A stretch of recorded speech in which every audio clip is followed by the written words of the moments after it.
이 말씀 새삼 읽어보니까 새롭죠. 예. 우리 어렸을 때 교회 다니는 사람들은 주일학교 때 융판 설교 가지고, 그죠? 융판 설교 아시죠? 하고, 이제 저도 그걸 잘 하는데, 예, 아버지, 그리고 또 첫째 아들, 둘째 아들, 뭐 이제 종류 해놓고 융판 갖다 놓으면서 이렇게 설교를 하면 그렇게 재밌어요. 그리고 그 내용을 보면서 얼마나 내가 어린 나이에 그 내용을 그냥 재밌게만 들었다가 나이 들어서 보니까 하나님의 사랑이 예수님의 이 탕자비를 통해서 그렇게 얘기하는 거예요. 여러분, 다 망가져도 받아줄 아버지가 있다는 건 얼마나 감사한지. 하나님이 우리 그런 하나님. 그래서 우리가 지금 예수 믿는 사람들이 다 보면 오늘 찬송 내가 두세 가지 불렀잖아요. 버림받아서 자기는 자기 멋대로 살아도 그리고 그 아버지는 여전히 그 아들이 기다리고 있고 그 내용이 하나님의 사랑이고 그 내용을 얘기하는 거예요. 여러분 본문에 보면은 예수님 당시에 하나님 전에서 착한 일 하고 좋은 일 한다고 뻐기면서 그냥 구제도 하고 율법도 지키던 종교 지도자들이 있어요. 그들은 그들 나름대로 아버지 곁에서 아버지를 떠나지 않고 아버지만 충성을 다해서 있었다고 생각하고는 당시에 돈 없고 가난하고 또 성전에 성전세도 못 내고 재물을 가져다가 제사를 드리려도 제사가 없으니까 그 제사도 못 드리고 안식일도 못 지키면서 살기 위해서 할 수 없이 몸도 팔고 살기 위해서 여러 가지 율법을 지키지 못하고 살았던 아마레찌라고 하는 빈민들, 대다수의 빈민들, 그들은 늘 마음속에 우리는 죄인이야. 우리는 천국 못 가. 천국이라는 건 저기 있는 바리새인이나 저기 제사장들이나 가지. 우리가 뭐 지키는 게 있어. 우리는 율법을 보면서 사니까 살지. 하나님, 우리는 죄인입니다. 이렇게 사는 사람들이에요. 그런 사람들에게 예수님의 복음은 내가 온 것은 의인을 온 게 아니라 죄인을 부르러 왔다고 하는 그 복음의 내용을 전하는 가운데서 이런 예를 든 것은 이 이야기 속에 그냥 이 둘째 아들이 바로 버려진 자들 같은 사람. 그리고 첫째 아들 이름은 뭐냐? 아버지 밑에서 떠나지 않고 아버지한테 의롭게 살았다면서 자기 자신이 굉장히 자부심을 갖고 있는데, 근데 아버지 마음이 어떠냐? 오늘 본문에 보면은 아버지는 여일 없이 기다리고 계시고 그 아들을 지키는 인간을 향한 하나님의 마음. 그래서 아버지께로 돌아가는 게 살 길이에요. 이 작은 아들 탕자가 못되긴 못됐죠. 아버지한테 재산 다 가지고 와갖고 사회 나가서 가서 호랑방탕하며 지은 지 다 젖었지만 아버지는 그가 호랑방탕하게 다 가산을 탕지해도 아버지는 여전히 아들을 사랑해요. 여러분 착각하지 마세요. 우리가 범죄함에 놓여 있고 하나님을 떠나서 내 마음대로 살아도 하나님은 그 돌아올 아들을 향해서 여전히 기다리시는 하나님이신 것을 알아야 돼요. 그래야 돌아갈 수가 있어요.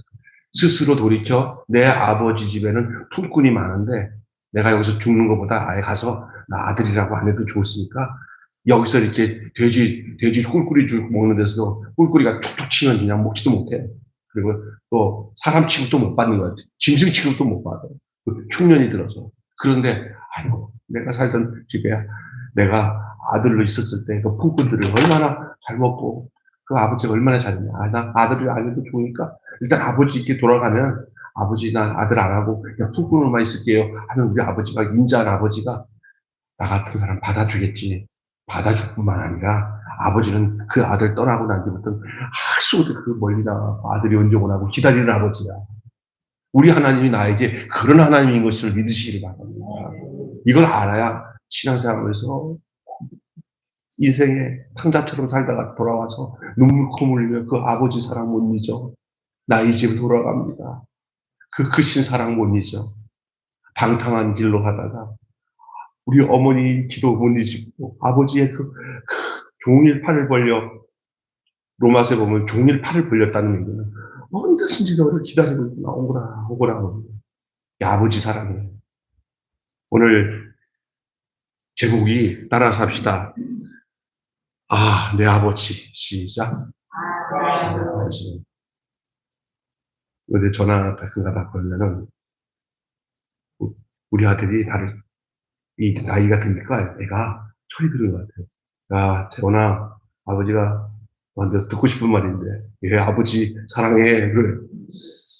야, 이 아버지가 저도 저희 아버지 돌아가실 때까지 근처에 계시면서 지금 하나님께 감사한 게 주님, 아버지 내 곁에 있다가 돌아가시고 감사해요. 저는 이제 아버지 소천할 때 돌아가실 때 형제들이 또 다시 아버지 살아나셨네 하고 다시 또 집으로 갔을 때 나 혼자 있으니까 백병원에서 딱 근데 아버지랑 나랑 있는 안도리는 시간에 아버지가 이렇게 숨이 꺼졌는데 내가 느끼기는 귀는 다 열려서 듣고 계시다. 울면서 임종기도 드리는데 이렇게 형제들이 다 가고 난 뒤에 내가 임종기를 딱 드린 거 이제 올 애들이 왔다가 가니까 이제 그게 떨어지는 거예요. 그래서 내가 기도한 걸로 내가 영상까지 찍었어요. 기도하면서 영상 가끔가다 봐요. 내가 그래서 하나님, 그 아버지, 하나님 아버지, 우리 아버지, 하나님이 받아주신 적이 있습니다. 아버지 편히 가세요. 하나님 기다렸습니다.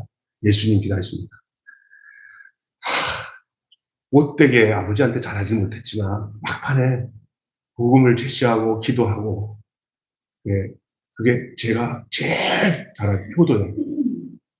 곁에 있어서 아버지 임종 앞에 눈물 흘려 기도하면서 하나님 앞에 위탁하고 아버지가 편하게 눈을 감는 거 보면서 우리 인생이 하나님께로 돌아가는 것이 인간에게 얼마나 큰 축복인지 방송의 앵커로 유명한 그 목사님 한 분 있어요. 지금 있었으면 자기가 누구냐면 정동영이랑 동기라고 그래요. 어디야, 돌아가신 하영룡 목사님 교회 오늘 위해서 은혜를 받고 목사가 되고 지금은 한국 교회에서 정말 목사님들에게 영적인 영향을 주고 있는 목사님이 있어요. 그 목사님이 자기도 하나님을 떠나서 자기가 똑똑하고 자기 잘난스로 방탕하면서 살았는데 하나님께 돌아오니까 그 사랑이 얼마나 큰지 지금은 세상에서 뭔가 원하는 것들이 눈에 안 들어와. 그냥 아버지 사랑. 목사도 이것저것 교회 부흥 성장 좋아. 하나님 뜻이니까. 그러나 거기에 매몰되는 것보다 내가 하나님께 매몰돼야 돼. 하나님 사랑하는. 그래서 만족이 없는 게 하나도 없어. 그거 하나만 생각하면 불만족한 게 다 사라져. 여러분이 하나님의 사랑 안에 있으면 이거보다 원천적으로 해결되지 않는 게 없어요. 이게 진짜야, 진짜. 가난하게 목회해도 행복해요. 돈 없어도 행복해요. 이 사랑이 아버지 품에 들어간 사랑이에요. 믿습니까? 이 둘째 아들이 떠난 이야기가 초반에 나왔잖아요. 오늘 본문은 집을 나간 이 둘째 아들이 그 이야기를 좀 거기다가 중점해서 얘기하고 싶어요. 이걸 본문을 얘기하다 보면은 그 배경을 보면서 첫째 아들이 진짜 탕자예요.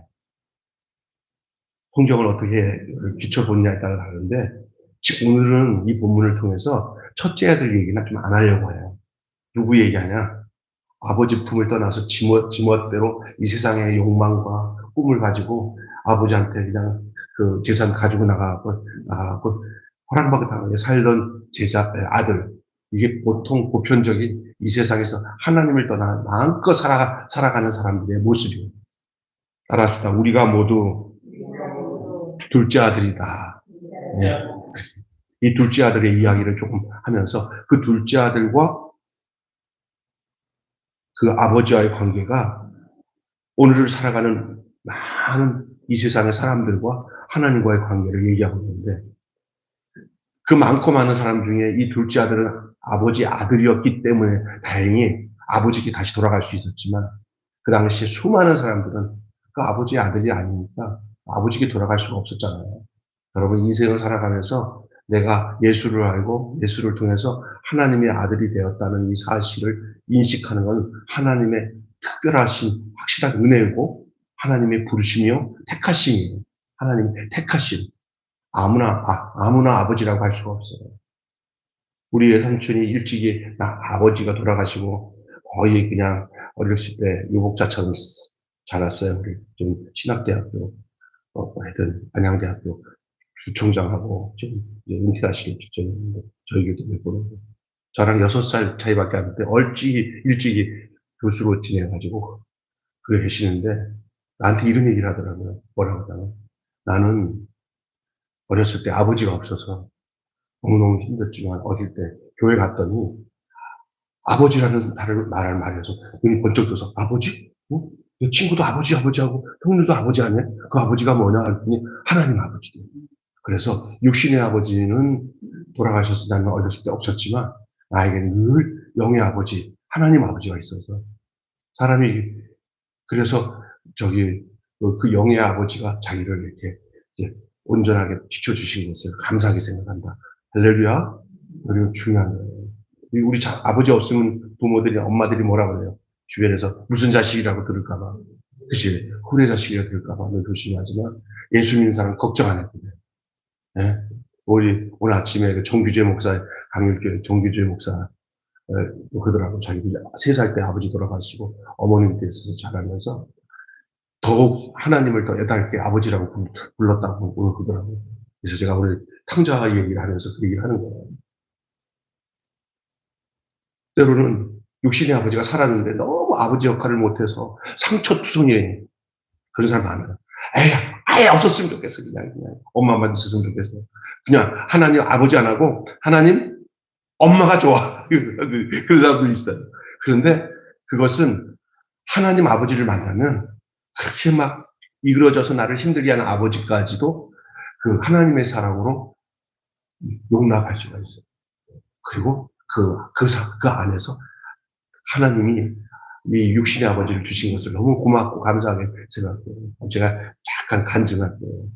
제가 전도사가 되고 집사람이랑 결혼해서까지도 저희 아버지에 대한 용서와 분노와 아픔을 떨치지 못했어요. 그건 완전 숙제였어요. 그런데도 우리 아버지가 은혜를 받고 집사님이 되고 신앙생활을 하게 됐을 때 홍성에서 저가 이제 목표를 했어요. 우리 집사람 주신실이 하나 있고 주실이 낳기 전에 우리 아버지가 우리 새어머님이랑 한바탕 싸워가지고 못 산다고 도망쳐가고 새어머니한테 네 아버지 거기 갔냐 막 전화했더니 아니에요. 그리고 그럴 때 우리 집에 와갖고 계시면서 이쪽에 예배당 잘라가지고 이쪽에 방을 만들어 놓고 예배당이잖아. 이쪽에 방을 또 2개 잘라서 한 방 쪽 내가 서재 있는 방에 같이 누워서 이렇게 얘기를 하는데 평생 살면서 아버지한테 소망을 다 할 수 있는 시간이 생겼어요. 그래서 용기를 가지고 자라오면서 겪었던 아픔, 고통을 하나님 그런 은혜의 분위기에서 이렇게 아버지가 자는데 그럴 분위기가 갖기가 쉽지 않은데 한 5시간 가까이 잠 안 자고 밤새도록 얘기를 하면서 내가 내 아픔과 고통을 아버지한테 다 얘기를 했어요. 우리 아버지가 그렇게 이야기를 이렇게 지그시 들을 뿐이 아니에요, 사실은. 근데 하나님 꼼짝 않다 밤이고, 나가지도 못하고, 밖에는 춥고. 그러니까 제가 하는 얘기 다 들었어요. 어렸을 때부터 아버지가 나한테 때리고, 그냥 이유 없이 때리고, 우리 아빠가 좀 폭력이 강하시죠. 우리 여동생이 그걸 그대로 배워가지고, 우리 여동생의 폭력은 우리 재원이도 할 정도예요. 그러니까 이 아버지 폭력을 배운 거야. 근데 우리 아버지가 애꿎게 제일 많이 맞은 게 나야. 많이 때렸어요. 이유 없이 많이 맞고. 그것도 다 얘기하고. 그리고 어머니 놔두고 해서 또 이렇게 바람 피고 어려우게 해가지고 가정이 확 뒤집어져서 고통하고 막 그런 것들 다 성취한 것들을 얘기하다가 아버지한테 개인적으로 그런 거 다 얘기했더니 우리 아버지가 여기 눈물을 흘리면서 딱 한마디예요. 미안하다. 고맙고 죄송하다. 용서해줘라. 그리고 그걸로 내 속에 있는 게 싹 해결되고 난 뒤에 또 아버지가 너무 귀여운 아이같이 있고 그렇게 바뀌더라고요. 예. 그걸 고생고 생각하니까 하나님 아버지 사랑이더라고요. 영으로 육신의 아버지지만 저한테 그 아버지가 미안하다, 고맙다, 용서해달라 하는 요 한마디가 탕자가 돌아와서 아버지의 꿈에 안기듯이 내가 아버지를 역할이 바뀌어서 아버지를 안는 그 사랑의 마음이 내 안에 이 아버지 하나님의 사랑이 내가 갖고 있는 이런 마음이지 너무너무 기다렸듯이 내 삶에서 가장 큰 숙제가 싹 해결되듯이 그 후에는 제가 저희 아버지가 그래도 성격이 오래돼서 뭐 이렇게 좀 그럴 때도 있지만 그런 게 다 눈에 안 들어가요. 너무 감사한 거예요. 내 곁에서 교회 따라 계속 전도도 열심히 하고 열심히 이렇게 막 교회밖에 모르시고 다니고 술도 안 하고 담배도 안 하고 돈 있으면 그래도 11조 하려고 하고 그렇게 변화해서 그 자녀들에서도 언제든지 제 편에 있고 나한테 속상한 거 우리 집사람이 아버지한테 얘기하면 또 우리 아버지가 다 받아주시고 그랬어요. 할렐루야. 그때가 그래요. 하나님께로 돌아와야 되는 분들이 역할이 좀 다르지만 있다는 거예요. 그리고 우리는 또한 그 탕자를 기다리는 아버지의 마음을 갖고 이제는 우리가 그 마음으로 아버지 마음으로 살아야 되는 거예요. 누군가 용서를 할 때 그것을 더 기다렸다듯이 바라고 있었던 아버지처럼. 여러분, 이 탕자의 이야기는 그 탕자를 기다리는 아버지의 비유를 들어서 죄인을 당신의 자녀로 받아들이는 하나님의 사랑을 말씀하고 있는 거예요. 하나님의 품으로 돌아가는 것이 이 세상에서 가장 중요한 일이라는 메시지가 이 탕자의 비유의 이야기입니다. 여기에 비유로 나오는 아버지의 사랑이 계시하는 하나님의 사랑이 어떤 사랑인지 잠시 잠깐 말씀드리겠습니다. 첫째로 따라서 하십시오. 아버지는 아들을 조건 없이 사랑했습니다. 집 나간 아들이 탕자를 받아들이고 사랑하셨던 아버지의 사랑은 아버지는 조건 없이 사랑하셨습니다. 옛날에 팔레스티 이스라엘 그 지역에는 상속법이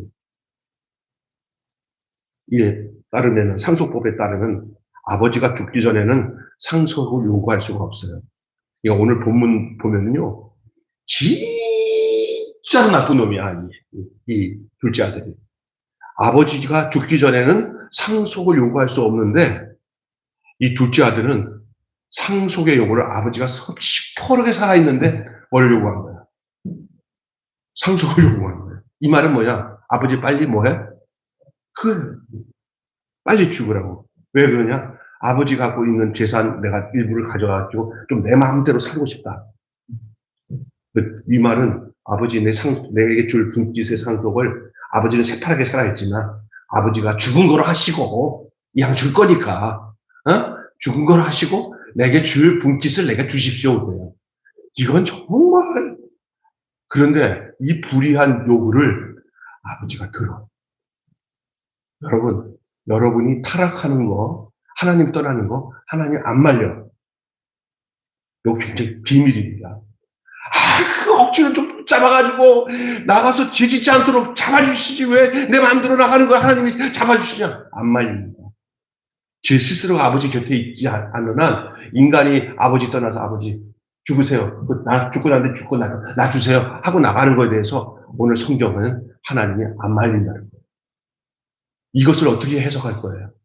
이 해석은 여러분이 인생을 살아가는 모습을 가지고 해석이 다 나와요. 내 모습을 보면. 인간들 특별히.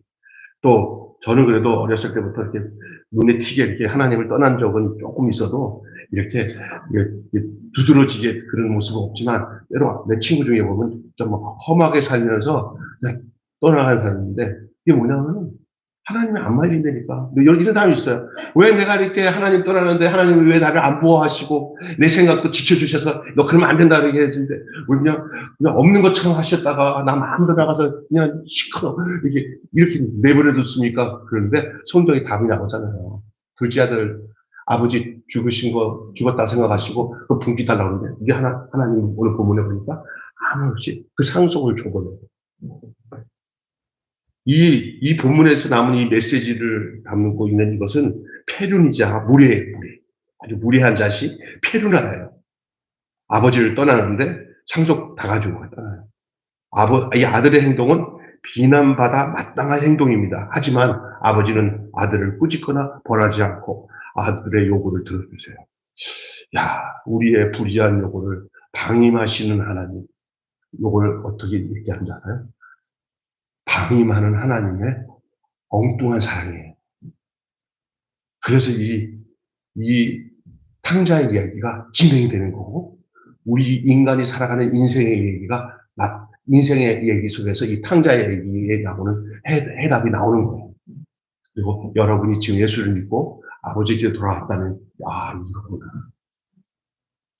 그냥 하나님은 억압하셔서 우리를 붙잡아 놓고 내 아들이다 하시는 분이 아니라, 우리가 경험할 거 다 경험하고 돌아와서 저울질해서 세상으로 가면 안 되는 것을 경험한 다음에 돌아와서 아버지 잘못했어요 하고 회개하는 것을 하나님은 그 목적을 두신 것 같다는 생각입니다.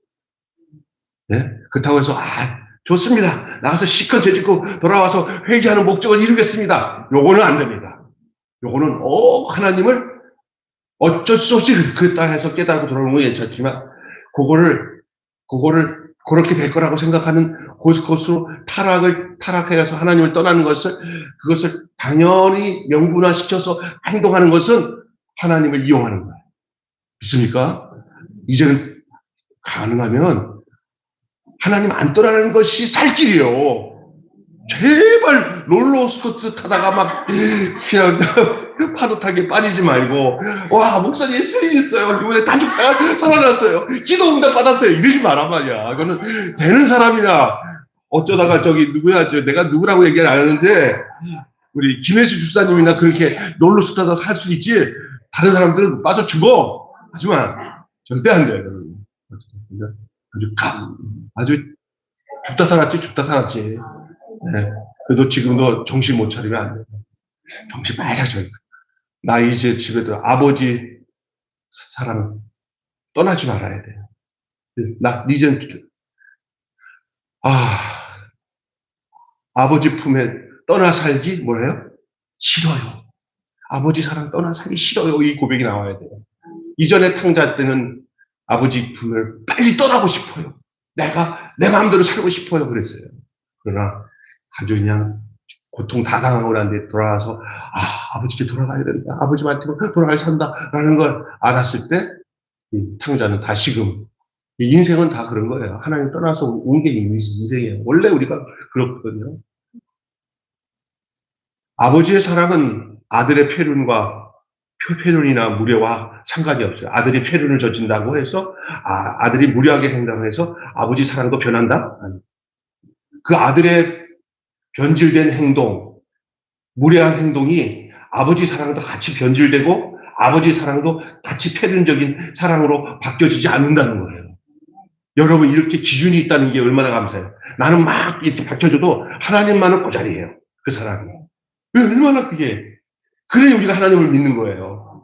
여러분이 하나님이 여러분 같으면 여러분 하나님이 있겠어요? 정말 그래요. 저도 그래요. 하나님, 나 같지 않아서 다행이에요. 나는 이렇게 집중해도 하나님이 그쯤 있으니까. 그게 기준이니까 내가 그 기준 따라 살면서도 이렇게, 저기 오뚜기가 이렇게 넘어져도요, 오뚜기가 딱 쓰는 이유가 뭐냐면, 알고 보니까 오뚜기 안에 가운데 뭐가 있어요? 이 기준이 있잖아요. 그게 이렇게 우리의 삶에 하나님의 사랑이 기준이에요. 안에 그게 나를 서게 만들고. 그 아들을 향해서 하나님 아버지가 꾸짖지 않고 벌하지 않고 아들의 요구를 그냥 적절하게 들어주는 이유는 그 아버지의 사랑의 자신감이에요. 하나님의 사랑은 어떤 것들도 다 회복시킬 수 있다는 하나님 입장에서의 자신감을 믿어요. 그래서 하나님이 그 아들이 무례하게 행동하고 폐륜적으로 행동해서 그 재산을 다 가져가서 아마 그 재산을 가져가서 해보고 싶었던 거 다 했을 거야. 돈이 좀 있으니까. 못된 놈들이 와서 꼬여가지고, 야, 돈 많다. 제일 먼저 남자니까 이렇게 쭉쭉빵빵한 여자애가 와갖고, 자기야 돈 많네. 그래서 돈 가지고 있는 그 아들, 걔가 뭐 알아? 그냥 돈 많으면 돈이 나만 안 해. 좋을 때나 좋지. 망가지기 시작하니까 흉년이 드니까 그 나쁜 친구들이 다 뺏어먹고 난 뒤에 나중엔 흉년이 드니까, 야, 너 나 사랑한다고 했잖아. 여자애들도. 야, 너 누구야? 돈 있냐? 오빠? 돈 많아? 이러잖아, 요즘에. 돈 없다, 그러면. 세상을 안 거야. 이 세상의 완악함을 안 거야. 이건 아버지 밑에 있을 때의 구조랑 이 돈 가지고 나온 이 세상의 구조랑 다르고 거기서 자기는 헤어날 수 없다는 걸 알기 시작하는 거야. 그래서 버틸 만큼 버텨보죠. 돈 없이도 어떻게 살아보자. 막 버텨보니까 이거는 아버지 사랑도 없는 데다가 세상 사랑은 거짓 사랑이지. 돈은 다 날라갔지. 구속 없지. 짐승처럼 돼버렸어. 그 돼지가 먹는 쥐염 열매나 먹는데 그것도 못 먹게 만들어. 돼지라도 먹어야지. 니 먹으면 그러니까 인간이 타락하면 그 가치가 짐승만도 못합니다. 난 요즘에 어떤 사람들은 짐승만도 못한 대접을 받고 살면서 힘들게 사는데 어떤 강아지는 짐승 이상의 사랑을 받고 살아가는 강아지들을 볼 때, 야, 세상에 어떤 그러더라고. 아유, 목사님, 이번에 강아지 병원에 들어가는데 돈 1,000만 원 넘게 들어갔어요. 아유, 그것 때문에 죽을 뻔했어요. 야, 부모나 내 가족 중에 그 병 고친다고 1,000만 원 들어가는 것들은 아깝다 하면서 지 키우는 강아지는 1,000만 원 들어가는 게 하나도 안 아까워. 그리고 그 죽으면 또, 그죠? 부모 죽은 것보다 더 애석해가지고 거기다가 비석을 해놓고 아이고 또 그또 죽고 난 뒤에 또 기일이라고 또 제사까지 드려. 야, 지금 이게 망하는 거예요. 이 하나님 떠난 사람들의 모습이에요. 근데 오늘 이 인간이 어떻게 해요? 짐승만도 못한 그 돼지 지연율도 못 먹어요. 그러다가 인간의 자각이 최고의 좋은 자각이 뭐냐면 내가 살 길은 하나님께로 아버지께로 돌아가는 게 살 길이라는 것이 인간의 살 길인 줄을 믿습니다. 그래야 하나님께 돌아가야 환경부터 생각부터 모든 것이 재정상으로 돌아오게 됩니다.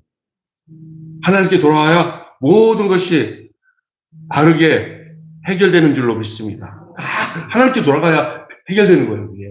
그래서 이 탕자의 비유는 그 제일 중요한 본문이 나는 여기서 13 누가복음 15장 17절 말씀이 굉장히 중요한 거예요. 17절 한번 보세요. 시작. 이에 스스로 돌이켜 이르되 내 아버지에게는 양식이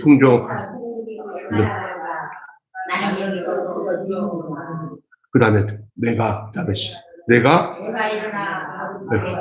이게 중요한 거예요. 내가 일어나 아버지께로 아버지로 돌아가는 길이 이게 살 길인 거예요. 이게 진짜 회개예요. 회개는 반성하거나 내가 내 삶을 조종하거나 하는 것은 일부적인 것은 근본적인 회개가 아니에요. 내가 누구로 돌아가야 돼? 누구에? 원래 있던 아버지 자리로 돌아가야 돼. 내가 망했던 자리에서 이제는 살 길로 돌아가는 거예요. 근데 인간은 있잖아요. 이렇게 망조가 돼야 돌아가는 경우가 많으니까 제일 지혜로운 게 뭐냐면 말씀을 듣고 그게 현실적으로 내가 망할 수밖에 없는 환경에서 돌아가는 것보다 미리 일찌감치 하나님 말씀을 깨닫고 그 은혜와 진리 안에서 말씀의 진리 안에서 사는 것이 가장 복 있는 삶인 줄 믿습니다. 절대 롤러코스터 타지 마세요. 정말 죽을 수 있어요. 어쩌다가 하나님의 은혜지 이거 자꾸 타다가 옛날에 어제 원숭이가 나무에서 떨어져서 죽었대요. 그러니까 조심해야 돼요. 서커스구나 하고 생각하는데 그게 하나님의 은혜로 그래도 지켜주신 거지 한 번 더 하면 이제는 못 살아. 절대 떠나 죽어. 욕심 부리고 없고 절대 인생을 살면서 대부분 망하는데 보면 욕심 때문에 망해요. 그래서 저는 욕심 안 부리잖아요. 제가 이 매일교회 와서 우리 집사람을 깨닫는 게 하도 또 욕망의 목사라 다른 목사들보다 더 빨리 부흥하고 땅도 사고 해가지고 교회 크게 지면은 이게 최고인 줄 알았더니 그러다가 IMF 돈 다 나가고 집도 아니고 그래서 도망치듯이 교회는 다른 후배한테 주고는 거기 그 많은 자산들 다 날라가고 어느 정도 남은 거 그것도 좋다고 우리 후배가 온다 그래서 거기다가 맡겨놓고 서울로 부목사로 올라와요. 그러고 난 뒤에 내가 느낀 게 뭐냐면 이제는 하나님 가급적인 하나님 앞에 내가 욕심껏 움직이지 않고 하나님이 떠밀어서 갈 때까지는 아무것도 안 한다고 했어요. 지금 여기서 17, 16년인가 15년 동안에 제가 이 지역을 안 떠나잖아요. 나중에 마곡 아파트 있으면 또 어디 같은 거 끄내가지고 뭐 해가지고 빠른 시일에 교회를 부흥시켜서 뭔가 드러내야지. 그건 옛날 내 모습이지만 지금은 아마 죽을 때까지 여기 있을 수도 있고 하나님이 이끄시는 대로 가는 거예요. 제일 중요한 것은 하나님과 함께 하는 삶이 그게 부흥이에요. 심령 부흥이 환경에 막 잘 되고 사람들이 나를 우쭐하게 해주는 게 부흥이 아니라 내 영혼이 주님과 안에서 평강과 안식을 누리는 게 심령 부흥이에요. 아멘? 그래서 조금 전에 제가 말씀드린 게 아버지는 아들을 무엇이 사랑했다? 조건 없이 사랑했어요. 아버지는요, 도리어 아들이 떠나는 날부터 하루도 빠짐없이 밖에 나가서 얼른 돌아올 것을 사모하며 아버지가 기도해요. 여러분, 하나님의 기도가 뭔지 알아요?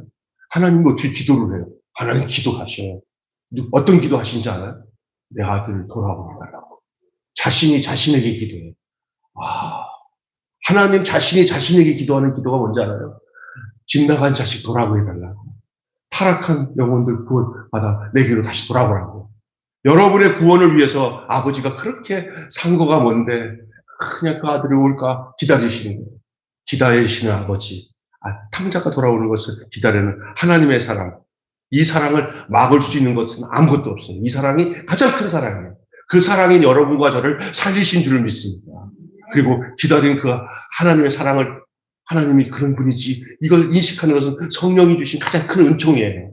내가 하나님께만 돌아가면 사는구나. 이거는 아무나 못 돌아가요. 성령이 그 사람의 마음을 인도해서 하나님께로 가게 되는 것은 사람은 잘 안 돼요. 성령이 역사해 주셔야 하나님에게도 돌아가면 사는구나. 이걸 안 돼요. 손기철 장로라는 분이 있어요. 이분이 저 일본의 저쪽 무슨 촌이에요. 촌. 한국 사람들이 그 양공주로 같이 양공주처럼 몸 파는 애들이 그거 하고 하다가 제일 막바지로 가는 그 동네 이름을 잊었네요. 그 동네가 좀 북간도 가까이 북해도 위에 쪽에 가까운 마을에 탄광 마을인데 어느 날 거기 가서 집회를 하게 됐어요. 이 손장로님이.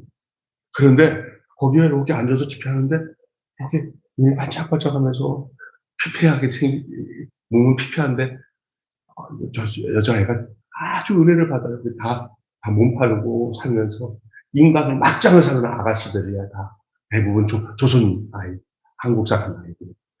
밀려서 빛에 밀려서 오네. 그런데 끝나고 난데도 계속 다른 애 같이 밀면서 거기서 은혜 받고 있는데 대화를 나누면서 알고 보니까 미안하지만 목사가 아니야. 네. 그런데 나중에 한 사실이에요. 그러니까 어쩌다 그렇게 밀려왔는데 거기서 은혜 받는데 방언이 터졌어요.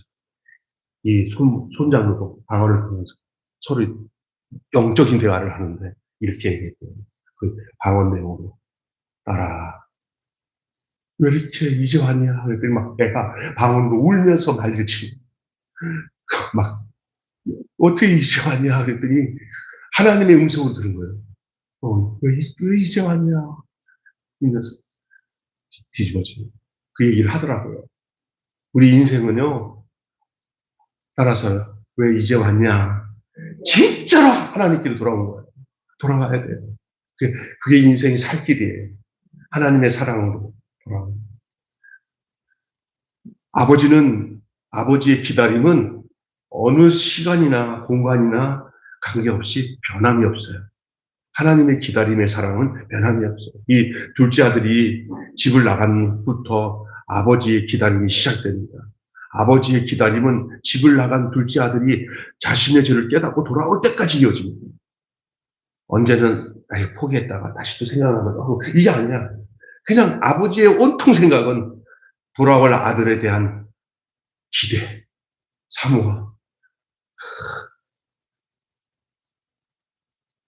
이 기다림은 아들이 집에 나가서 돌아올 때까지 계속. 그러니까 제가 보기에는 그냥 그 나간 그 길을 아침마다 일어나자마자 쳐다보는 아버지처럼 하나님은 그 아들을 기다리시는 거예요. 아버지의 사랑은 둘째 아들이 돌아오는 쪽을 향하고 있어요. 그가 돌아오자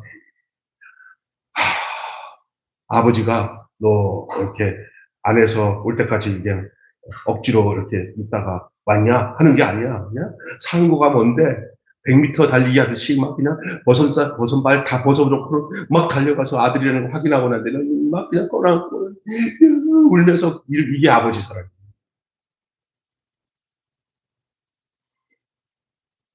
아버지의 사랑이 둘째 사랑이 돌아오는 쪽으로 향하고 있어요. 그가 오자마자 마중 나가고 집 나간 둘째 아들을 기다리는 아버지는 둘째 아들이 돌아오자마자 한 걸음에 나가서 아들을 끌어안고 그 순간에 변함없던 그 기다림은 조건 없이 끌어다님으로 확인이 돼요. 그 더러운 옷이 아버지가 더러운 거 신경 없어. 그냥 그 짐승같이 더러운 몸을 아무 개의치 않고, 어이, 더러워. 이러지 않고 그냥, 옷은 빨면 되고 가지. 아들이 더 귀중하니, 안고. 냄새도 좋아. 그냥 더러운 냄새로 온 거, 그 아들 존재가 좋으니까. 마지막으로 따라합시다. 아버지에게는 둘째 아들은 늘 아들이었습니다. 떠났을 때도 아들이고요. 돌아올 때도 아들이고요. 지금도 아들이고 예전에도 아들이에요. 아들은 끝까지 아들이에요. 아멘. 그래서 이 둘째 아들이 자신이 아버지의 아들이 될 자격이 없다고 자기는 그 생각 가지고 왔는데도 아버지는 그래, 너 그 생각 잘했다. 너 아들 아니고 종으로 지내. 그랬어요? 모든 것을 완벽하게 회복시켜요. 완벽하게. 아니, 그동안 너무너무 고생했을까봐 옷도 새롭게 하고, 거기다가 너무 잃었다가 찾았으니 얼마나 귀해. 금가락지 끼우고, 또 송아지를 치러서 잔치를 벌이고. 와, 아들한테 그 보고 싶었던 그 사랑을 잠시나마 돌아온 그 잔치를 벌이면서 아들이 죽었다가 다시 살아난 아들이 왔으니 얼마나 감사해요. 아버지가 돌아다니면서 다른 날보다 사람들 만날 때가 마음이 왜 이렇게 좋아요? 아유, 내가 안 좋게 생겼어. 우리 아들이 왔는데. 다들, 나쁜 새끼, 아버지 다 훔쳐가고. 그게 좋아요? 그렇게 말을 누가 하지도 못할 정도로 이 아버지가 너무 좋아하는 거예요. 이게 뭐예요? 해픈 사랑이에요. 하나님에 따라서 합시다. 하나님의 해픈 사랑. 그 하나님의 해픈 사랑이 나를 구원한 거예요. 안 그랬으면 우리 하나님이 잣대적으로 딱 끊는 분 같았으면 우리는 아버지께 못 갔어요. 하나님의 해픈 사랑, 바보 같은 사랑이 우리를 구원하는 줄로 믿습니다. 여러분, 뻔뻔스럽게 주님 앞에 나올 수 있는 이유가 뭐냐? 하나님이 그런 하나님 때문에 우리가 하나님, 나 다시 왔어요 하고 올 수 있는 거예요. 아멘? 근데 교회가 그렇게 다시 온 사람들을 기뻐하고 사랑하고 그래야 되는데 무슨 낯으로 나와서 우리는 한동안 교회 때문에 막 쎄빠지게 전도도 하고 이렇게 했는데 다 와가지고 어려울 때는 없다가 또 좋아질 때만 싹 나타나고 아유 하고 뒤에서 모여가지고 입하고 찢는 사람은 하나님의 사랑이 없는 사람이에요. 하나님의 사랑은 하나님과 똑같은 사랑을 가질 때 그게 효과가 나타나는 거예요. 자, 제가 이제 여러분에게 중요한 얘기를 하나 할게요. 이렇게 둘째 아들이 왔을 때 아버지가 해픈 사랑을 가지고 정말 그런데 둘째 아들 얘기를 안 하려고 하다가 큰 아들에 대해서 안 하려고 하다가 꼭 해야 되겠어요. 큰 아들에게 있어서는 이런 해픈 사랑을 하는 하나님이 자기에게 탕구예요. 탕구. 자기를 떠난 아버지. 큰 아들 입장에서는 하나님이 아버지가 이 돌아온 자기 동생을 좋아하는 거 이렇게 받아들이는 모습이 큰아들 입장에서는 하나님 아버지가 뭐냐? 자기에게 있어서는 탕구야, 탕구. 자기 마음과 자기 생각을 떠난 아버지야. 그래갖고 못마땅하는 거예요. 아버지, 그럴 수 있어요? 그래서 집 밖에서 안 들어와. 아니, 야, 큰애야, 너는 늘 내 곁에 있지 않았냐? 이 말은 뭐냐? 이 큰아들이 진짜 아버지의 그 해픈 사랑과 그 사랑을 알면 이렇게 못되게 나갔다가 돌아온 아들을 아버지가 그렇게 사랑하는 그 사랑을 안다면은 자기 중심적으로 생각 안 하고 아버지 쪽으로 생각하면서 아버지가 이런 아버지구나. 이렇게 망했다가 들어오는 동생을 이렇게 끌어들이는 게 우리 아버지 사랑이구나. 나는 큰아들인데 내 아버지 사랑을 배워야지. 이랬으면 되는데 나는 째빠지게 고생하고 하는데 어디 맛있는 거 한번 잔치라도 그랬어요. 집다간 와, 나 성질나서 못 살겠네. 이거 비교가 돼서. 이럴 수가 있어? 이러면서 큰 아들이 어떻게냐면 아버지가 자기 마음에 아버지가 탕부가 된 거야. 탕자가 아니라. 탕부 아버지야. 그래서 미국의 중요한 그 책을 쓴 그 목사님 얼마 전에 돌아가셨는데 책 제목이 탕부 아버지예요.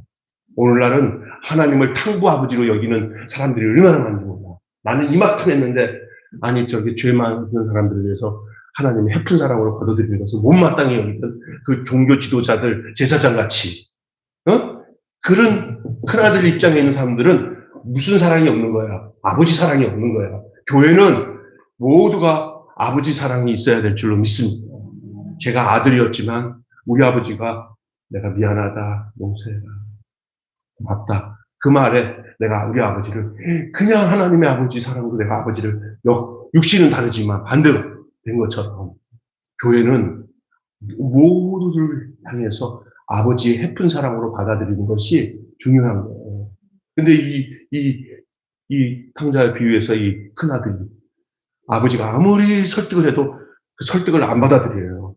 당시에 누구처럼 바리새인과 서기관과 사두개인과 또 종교 지도자에 있는 제사장들처럼 말입니다. 결국은 그 예수님을 십자가에 못 박아 죽는 아버지에게 역행을 하잖아요. 그러나 세리와 청기들은 나는 죄인입니다. 나는 죽을 죄인입니다. 할 때 우리 예수님이 저 바리새인의 기도는 하나님 안 받았지만 내가 죄인이라고 하나님께 돌아오는 저 세리의 기도는 우리 주님이 받으셨어요. 기억하시기 바랍니다. 그래서 여러분 이 본문에 보면은 이 탕자가 다시 돌아와서 아버지가 얼싸하는 그 순간이 탕자가 다시 태어나는 시간이었어요. 탕자는 두 번 태어났어요. 한 번은 아버지 품에서 있다가 밖으로 나가서 타락할 때의 인생이라고 한다면 다시 돌아와서 아버지 품에 안겨서 새로운 삶의 인생을 살면서 이제는 아버지 품을 떠나지 않고 아버지 사랑 안에서 나는 행복해요. 죄사함 받았으니 아버지 품 안에서 떠나갈 사실이 살아있기 싫어요 하면서 인생의 삶의 목적을 세상에서 뭔가를 이루려고 하지 않고 아버지 사랑 안에서 본문에서 아버지와 함께 사는 새 인생으로 새 생명으로 사는 그 중생의 다시 태어나는 인생으로 그래서 다시 그리스도 예수 안에서 다시 새 삶을 사는 우리의 모습을 그대로 보여주고 있는 거예요. 내가 가진 하나님의 이미지는 무엇이에요? 하나님은 내게 어떤 분으로 느껴집니까, 여러분? 여러분, 하나님이 내게 어떤 분으로 느껴지는 것은 너무나 중요합니다. 나는 변해도 누구나 안 변해요. 세상은 변해도 누구나 안 변해요. 특별히 뭐가 안 변해요? 하나님의 해픈 사랑은 변하지 않습니다. 하나님의 해픈 사랑. 우리가 이해할 수 없는 사랑을 하나님이 하셔요. 그 사랑이 내 사랑이 돼야 그게 하나님과 동행하는, 하나님과 함께하는 삶이 나타나는 사랑의 사람이 되는 거예요. 그리스도의 사랑이 되는 거예요. 여러분, 성경에서 말하는 하나님의 모습을 진정으로 여러분 믿고 있습니까?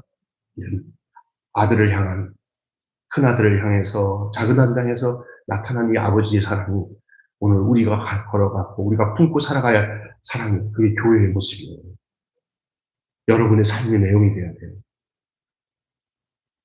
다시 또 아버지 죽으셔 재산 또 다시 주세요 하고 재탕 삼탕 할래요?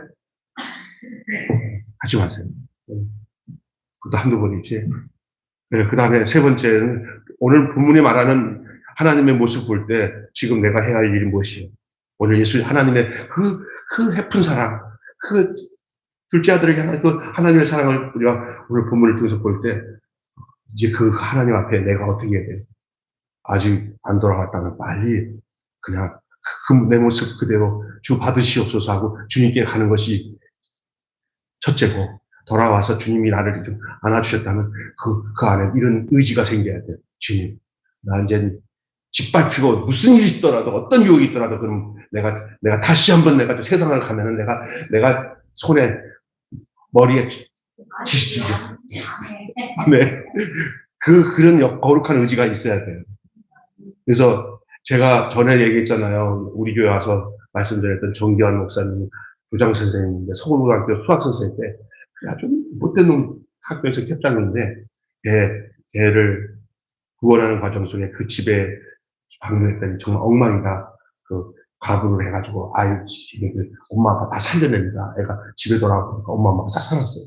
애가 학교에서 짱인데, 선생님, 때릴 것처럼 선생님 그 상담실로 선생님 끌고 가는 거예요. 왜 그러냐, 왜 그러냐. 그냥 엎어져가지고 울어. 선생님, 내가 잘못했어요. 내가 정말 이제는 저 새끼들이랑 같이 안 어울릴 거예요. 정말 그러더래요. 그래서 닭똥같이 눈물이 흘리더니 그 닭이 밑에서 뭐 맨날 때리던 애들이 도리어 걔를 때리면서 너 왜 그러냐 하고 때리면 다 맞아요. 그리고 난 새만 먹고 너는 왜 그러냐.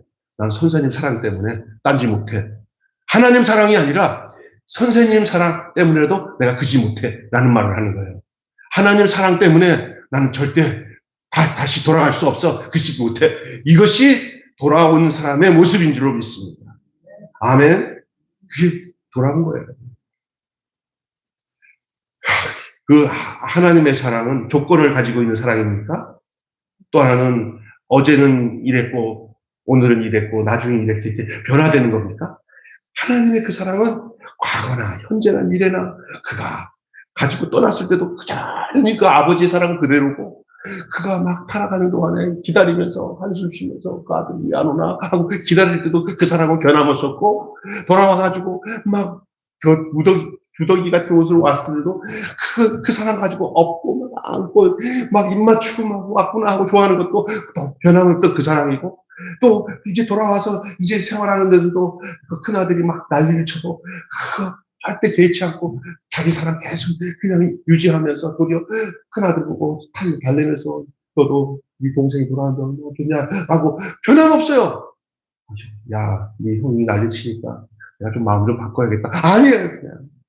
그 사랑으로 그렇게 도전하고 막 괴롭히는 큰 아들까지도 내 사랑을 가지고 너도 행하는 것이 살 길이다. 이렇게 하는 거예요. 그 큰 아들 입장에서는 이게 자기가 변하지 않는 아버지 사랑을 이해할 수가 없어요. 하나님의 사랑은 내가 변화되지 않으면 하나님 사랑을 이해할 수가 없어요. 큰 아들, 자기가 변해야 하나님 사랑하는 거예요. 하나님에 대해서 그 사랑은 하나님이 우리를 맞춰주지 않습니다. 그 사랑만큼은. 우리가 변해야 그 하나님의 사랑을 알아요. 그 해픈 사랑을. 아직도 굉장히 자기중심적으로 법을 잘 지키고 막 해서 나는 쟤네보다 나 같은 이런 거야 하고는 그 죄인된 삶을 사는 사람들을 막 정죄하는 사람들 있잖아요. 그 사람들은 자기 의에 빠져가고 하나님의 의로운 사랑이 정말 이상한 거예요. 그 사람들은. 그냥 하나님 우리는 우리 방법대로 살 거예요. 그런 사람들 많아요. 근데 하나님의 사랑은 진짜 어떻게 볼 때는요. 미친 이거요. 큰아들 입장에 볼 때는 쎄 빠지게 되는데 이건 뭐 그냥 세상과 다 즐기고 돌아가는데 그 아버지가 그거 받아들이니까 얼마나 불공평해. 박 목사님 안 그랬어요? 10줄 한번 들어보세요. 아니 쎄 빠지게 되는데 그냥 한 것도 하나도 없이 나가서 실컷 여자랑 놀고 먹고 그지가 되고 돌아온 거를 그냥 자기한테는 안 해주는데 그 자기한테 해주는 그 아버지 사랑이 얼마나 속상하겠어요. 근데 그 안에 비밀이 있다는 거예요. 그게 하나님의 사랑의 비밀이거든요. 그게. 그거를 아직도 할렐루야하고 못 깨달으면 기도하셔야 돼요. 그래야 교회를 알게 되고 내 신앙생활이 어떤 건지를 알게 되는 거예요. 근데 목사 중에도 몰라. 계속 큰아들 부류에 있는 그 내용을 가지고 판단하면서 성도들을 그렇게 가르쳐가지고 굉장히 이 하나님의 그 넓고 넓은 사랑, 끝이 없는 사랑들을 이해 못하게 만드는 경우가 있어요. 근데 오늘 내가 좀 과감하게 여러분, 성령께서 여러분 마음속에 하나님의 예쁜 사랑이 여러분 속에 들어와서 평생을 그렇게 살고 하나님의 마음을 이해하고 하나님 마음에 거하여서 사는 여러분 되시길 바랍니다. 여기는요, 이길 게 없어요. 세상에 어떤 세상 방법으로 못 이겨요. 하나님의 사랑이 얼마나 큰지 말로도 알 수 없는 거예요. 오늘 여기까지 하겠습니다. 시간 조금만 더 지나가도 습관이 돼가지고 5분만 더 지나가도 한 10분이, 20분이 지나간 것 같이 지금 됐습니다. 기도하겠습니다. 하나님 아버지 감사합니다. 오늘 하나님 아버지, 나의 아버지라는 말씀으로 우리 아버지의 사랑은 조건 없이 사랑하는 사랑이고 기다림은 변함이 없었고 그리고 둘째 아들은 어떤 순간에도 늘 아들이었다는 사실을 기억합니다. 우리에 향해서 사실은 우리가 하나님의 사랑으로 우리를 이끌지 않았다면 우리도 세상 사랑하고 하나님께로 돌아오지 않았고 또 어떻게 잘못되면은 큰아들처럼 교회 안에서 윤리적으로 비교 평가를 볼 때, 한 아버지대로 내가 착한 일을 많이 했을 때, 이렇게 주님께로 돌아온 그러한 둘째 아들 같은 상황에 있는 것들을 판단하고 정죄하기에 급급할 수밖에 없었던 우리지만, 하나님의 그 해픈 사랑이 얼마나 큰 사랑인지를 알게 되면은, 큰 아들이 아마 아버지한테, 아버지 얼마나 기쁜지 모르겠어요. 아버지가 그렇게 소원하던 아들을 다시 찾았으니 저도 너무 기뻐요. 하고 이 큰아들이 아버지 사랑으로 그 동생을 같이 사랑했다면 이 아들은 최고의 아들이 되었을지도 모르겠습니다. 그러나 그렇지 못한 것들이 오늘 본문의 내용이 당시 예수님을 향해서 행했던 그 바리새인과 서기관들, 종교 지도자들의 모습이 바로 이 큰아들의 모습이었고, 그리고 버려진 인생들이었지만 예수님을 만나서 구원받아 하나님의 자녀가 된 이 둘째 아들 같은 사람들이 세리와 창기와 버려진 인생들이었지만 주님께로 돌아왔을 때 주님이 그 이방 사람들이나 그 인정 못 받던 죄인들과 창기와 세리들을 전부 주님께서는 둘째 아들 역할로 그들을 다 끌어안고 사랑으로 사랑해 주시는 그 주님의 사랑이 그 당시에 이 비유의 배경이 되는 이야기인 것을 알게 하여 주시고, 오늘 우리가 살아가는 교회의 삶의 목적과 삶도 이 하나님의 해픈 사랑 때문에 우리가 사랑하고 품고